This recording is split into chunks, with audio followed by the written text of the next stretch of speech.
Okay, recently I started looking at Creative Cloud Dimensions, thinking, oh, maybe I should learn some 3D modeling for my installation mockups.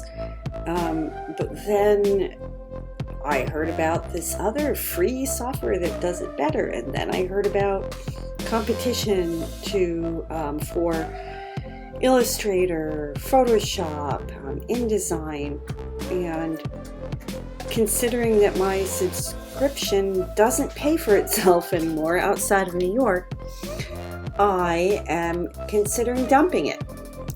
So, before I do that, I have to save all of my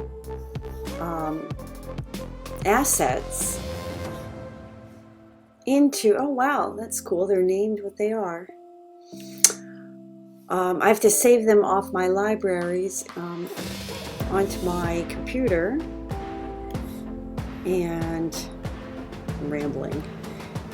These are various sigils that I got from reading from a library book and from some of my reference.